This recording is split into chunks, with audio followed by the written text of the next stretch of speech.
Әниле кызлы җырлыйлар да бергәләп репетициягә йөриләр. Эмилия балалар сәнгать мәктәбе укучысы. 6 яшеннән җыр белән мавыга. Бу сәләте аңа әнисеннән күчкән булса кирәк. Эльвира Кашапова Нурлат сәхнәсендә әле яңа йолдыз.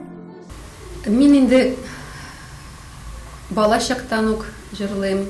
Безнең Зурәтиебез ул гармончы иде, тальянда бик яхшы уйный иде. Менә һәрбер сабан туйга барганда, сеңелем белән икебезне үзе белән алып, безне шунда җырлата иде. Менә шуннан килгәндер инде ул. Әтием дә җырлый, башка туганнарым да әти ягыннан барысы да или берәр инструментта уйныйлар, яки җырлыйлар. 9 яшендә әнисез калган Эльвира әни белән бала арасындагы мәхәббәт турындагы җыр яздыру теләге белән яна. Шул рәвешле әниле кызлы бәхет җыры дөнья күрә. Күптән түгел аңа клип та төшерәләр. Әниле кызлы булу мин кызыма, әни миңа ошар өчен тагу. Кызым музыка белән шөгыльләнә башлагач, аны укытучысы бик мактый, яхшы җырлый ди инде. Менә аның белән кызым белән ике дуэт җырлыйсым килде инде. Именно менә әни белән кыз бала арасында нинди мәхәббәт булганын. Фаузия апа Мухамметовага звонить иттем дә, сорадым инде. Фаузия апа, миңа менә шундый сүзләр белән җыр язалы дип.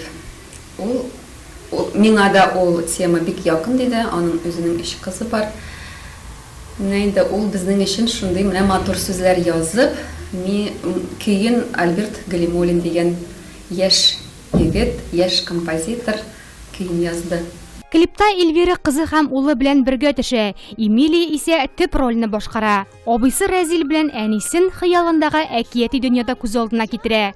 Клипта матур табигать күренешләре булса да, ул гап-гади студиядә төшерелә. Сначала я не хотела сниматься в клипе, но мама меня уговорила, и я результатом клипа была довольна. Все мои друзья посмотрели этот клип, и всем это было приятно смотреть. Я чувствую себя маленькой звездой. Клип Казанда төшерелде. Ул студиядә иде. Бөтен ясалган анимациялар ул ясалган. Клипны иртәнге 10-нан башлап кичке 10-га кадәр төшердек. Физик яктан арган булсам да, менә рухи яктан мин әлбәттә бик канәгатьләндем инде. Миңа бик ошады. Аның результатларын ай ярым көттек ахырсы. Мин инде аны бик көттем, күрәсем килде нинди булганын.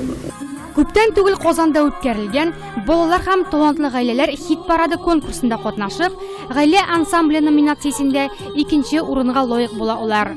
Шулай иттереп, әниле кызлы бәхет Кашаповларның җырлы киләчәгенә юл ачты.